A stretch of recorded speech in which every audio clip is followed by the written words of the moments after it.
Police শিখাকে কিভাবে ধরছে, শিখা এটা কাটার পরে সে 99 নম্বরে ফোন দিয়ে বলছে অমুক জায়গায় একটা ঘটনা ঘটছে।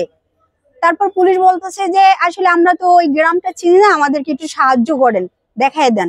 পুলিশ কিন্তু এটা টেকনিক করে করছে, নয়তো কিন্তু শিখাকে ধরতে পারতো না। তারপর শিখা বলছে আচ্ছা ঠিক আছে আপনারা আসেন আমি দেখাই দিতেছি।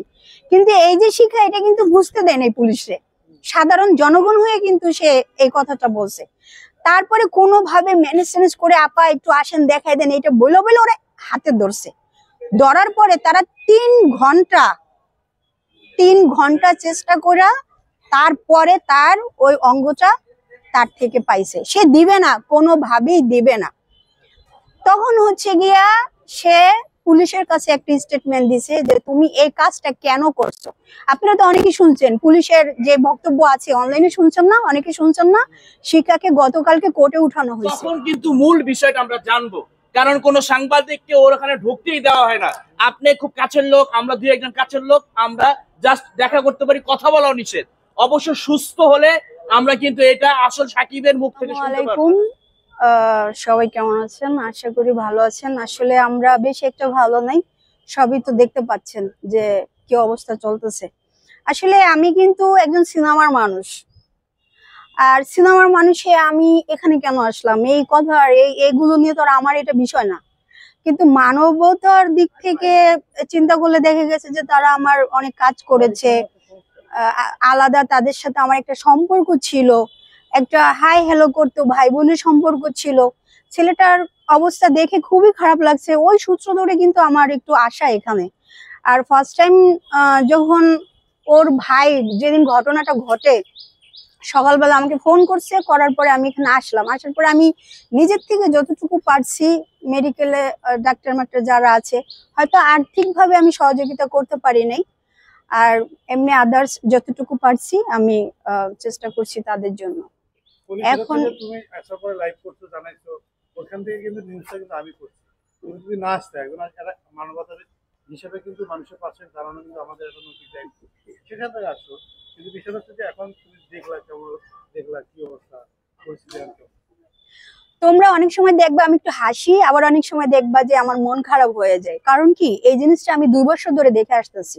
ওদের সম্পর্কটা তো দীর্ঘদিন হয়ে গেছে, মিশাবাই সহ জানে। ও জেল থেকে আসার পরও কিন্তু এদের সাথে এত মারামারি হয়, আজকে শিখাও কিন্তু খুন হয়ে যেতে পারতো। আমি কিন্তু একতরফা কথা বলবো না, আমি কিন্তু যেটা সত্য সেটাই বলবো।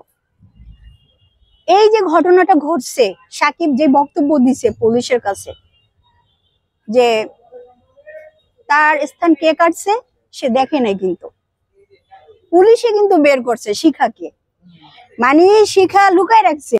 কোর্টের থেকেও কিন্তু অনেকগুলো নিউজ আসছে।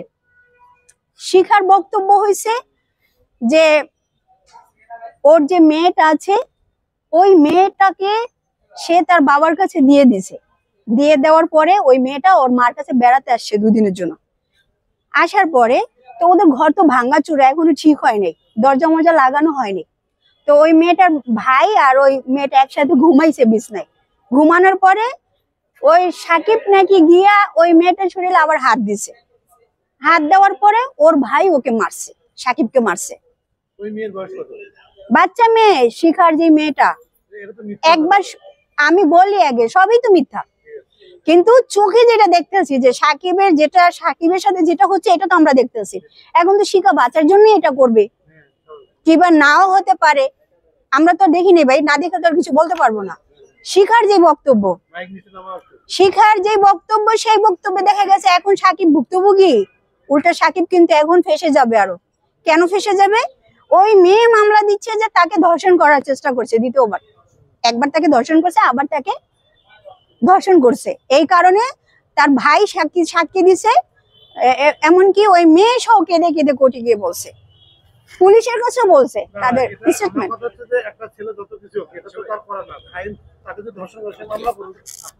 দেখো ভাই, এটা আমি বুঝি, তুমিও বুঝো, কিন্তু শিখা বলছে যে ও আমার মেয়ের সাথে এত বড় কাজটা করছে দ্বিতীয়বার, তো ও যাতে আর কখনো এরকমের কাজ না করতে পারে সেই জন্য নাকি ওর এটা করা। কিন্তু ও বলে নাই যে আমি ওর সাথে সংসার করবো না, কিংবা আমি ওর সাথে থাকবো না। ও কিন্তু এটা বলে নাই, কিংবা আমি ওরা ছেড়ে দিব, কিংবা ওর চরিত্র খারাপ। ওর যে চরিত্র খারাপ সে বলেই যাচ্ছে, কিন্তু তারপরে সেটা উল্লেখ করে নাই। কিন্তু সে এটা ওই পুলিশের কাছে স্টেটমেন্ট এটা দিয়েছে, এবং কোর্টেও এই কথাটা বলছে। মেয়েও কোর্টে গেছে, কোর্টে গিয়ে এই কথাটা বলছে। আচ্ছা আপু, এই মেয়েটা কিন্তু আরো একবারও বলেছে, প্রেস ক্লাবে দাঁড়িয়ে বলেছে, এই মহিলাও বলেছে যে এই মেয়েটাকে বেজ্জিত করার চেষ্টা করেছিল জুনিয়র সাকিব। তারপরে 2 বছর সংসার করার পরে আজকে যে এই যে নতুন নাটক, এটা তো পুরো সাজানো। আমার কাছে মনে হচ্ছে এটা সাজানো। এখন তোমাকে বলি, হ্যাঁ, বলি। আমি যেহেতু জানছি এই মেয়েটারে নিয়ে আমাকে একটা বদনাম দেওয়া হয়েছে, আমি সেই মেয়েটার সামনে কেন যাব? না, আমি 2 বার গেছি আর বাসায়, তখন কিন্তু মেয়েটা তুমি ছিল সব না। সময় লাইভ করতে পারো, ভিডিও করতে পারো, সবই করো। তুমি সাধারণ জনগণকে বলে দিতে, এত বড় একটা ঘটনা রে ভাই, এমনি এমনি কিন্তু ঘটে নাই। না না, আরেকটা বলি আপনাকে, এমনি এমনি কিন্তু ঘটে নাই। একটা মেয়ে, যেই মেয়ে তার জীবনের সবকিছু শেষ করছে একটা ছেলের জন্য, যখন নাকি সাকিব আর একটা বিয়ে করছে, সে কিন্তু চাইলে তখন এই কাজটা করতে পারতো, তাও কিন্তু সে করে নাই। না। আজকে এসে সে কেন করছে? এখন আমি সাকিবের হয়ে বলতেছি, যদি এটা হয়ে থাকে মিথ্যা, যখন নাকি ওই মেয়েটা আসছে তার বাড়িতে, সে তো সবাইকে বলতে পারতো যে ভাই একটু না একটু কিছু তো হয়েছে আগে, তাই না? শিখার তো এখানে মাইরা টাইরা ফাটাই লেছে, শিখা এখানে সবাইকে দেখাইছে, ও ভিডিও করছে, অনেকের ভিডিও করছে, বলছে, সবাই কোয়েশ্চেন করছে যে ভাই তোমার কি হয়েছে।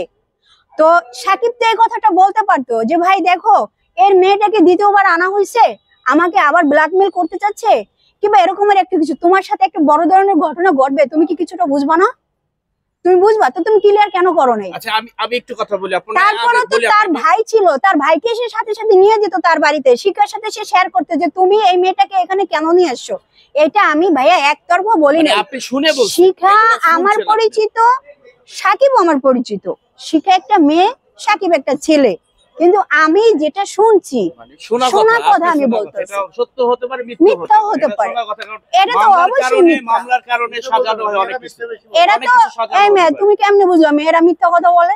আমি বলছি আপনাকে, শোনেন। না না, আমি বলছি এই মেয়েটাকে আমি জিজ্ঞাসা করেছিলাম যে জুনিয়র সাকিবকে কত টাকা হলে তুমি ছেড়ে দিবা। সে বলছে, আমার কাছে ভিডিও সহ আছে, 100 কোটি টাকা হলে তাকে ছাড়বে না, প্রয়োজনে তার হাড্ডি খাবে, মাংস খাবে, তাকে প্রয়োজনে মেরে ফেলবে। খাইলো না, মাংসও খাইলো না, এমন একটা জিনিস খাইলোই না। তাহলে আরেকটা কথা দেখেন, ও ফেসবুক ওর একটা টিকটক আইডিতে বলছে 2 দিন পরে নতুন কিছু পাবা তোমরা। ওই যে মারামারি হইছে আগে, কিন্তু শিখা আমাকে রাতে ফোন দিছে, আমি বলি তোমাকে এটা বলছো না যে 100 কোটি টাকা দিলেও করবে না, আর আমাকে বলছে, আমাকে ডেকে নিছে কেন? আমিও তো গেছি তাদের বাসায় তাদের সমাধান করার জন্য। তোমাদের একটা জিনিস আছে দেখা, এটা করছে দেখা, মানে হচ্ছে কি তোমরা এটা একতরফা ভাবে কথা বলো না। এখানেও কিন্তু আমরা কিন্তু পুরুষ নির্যাতিত হচ্ছে, দেখেন না, পুরুষ উনি মহিলা হয়ে মহিলার সাপোর্ট টানছে। তুমি দাঁড়াও মিয়া, একটা ছেলে টুনটুনি কেটে ফেলবে, আপনি তার পক্ষ নিবেন, এই দেশে আসে কেন? তোমার এই টুনটুনিটা নিয়ে যদি তুমি 10 জন মেয়েকে দর্শন করতে পারো, তাহলে তোমার কি এমন শিক্ষা দিব না? আপনাকে কোন আইনে দিছে আপনি টুনটুনি কেটে আমি ফেলবেন? দাঁড়াও, তুমি কথা বইলো নিরপেক্ষভাবে। আমি একটা ছেলে যতই অন্যায় করে, আমি শুরুতেই বলছি যে আমি কিন্তু নিরপেক্ষভাবে কথাটা আমি বলবো। আচ্ছা, আরেকটা কথা বলি সব সাংবাদিক ভাইকে, এর আগে তোমরা কি ঘটনা শোনো নাই? এরকমের বহুত কাজ হয়েছে, মেয়েরা কাটছে, ওইটা নিয়ে তো কোনো নিউজ হলো না। এমন এটা নিয়ে এত পাড়াপাড়ি কেন তোমরা বলো আমাকে? ও ভাইরাল দেখে তোমরা সবাই আসছো। এখন এই কথাটা আমি ভাইয়া, তুমি আমার ভাই, তুমি আমার ভাই, যারা আসলে দিন শেষে কিন্তু পুরুষ পুরুষের পাশে থাকে, নারী নারীর পাশে থাকে। তার মানে একতরফা পুলিশ আমার ভাই, ওইটা কিছু না। আমি হচ্ছে গিয়া টোটালি একটা লিগ্যাল কথা বলতেছি, যে কালকে আমি যেটা হয়েছে, কোর্টে যেটা হয়েছে, কোর্ট তো দেখবে প্রমাণ। এখন কোর্ট যদি ওই মেয়েটাকে নিয়ে ডিএনএ টেস্ট করে কিংবা কিছু করে, মেয়ে যদি বলে, অপশন তো আছে, তুমি এগুলো বলো না। আমি সাকিব হয়ে আমি বলবো যে ভাই আমি সাকিব, আমি এই কাজটা করি নাই, আমার নামে একটা মিথ্যা অপবাদ দিতেছে। সেটা কিন্তু সাকিবকে বলা হয় না আজ পর্যন্ত, কিন্তু কোন সাংবাদিক ওইভাবে ওনাকে প্রশ্ন করতে পারে না, জানি না, প্রশ্ন করতে পারে না, আর ও মামলা সম্পর্কে জানে না। যখন ওই সুস্থ হবে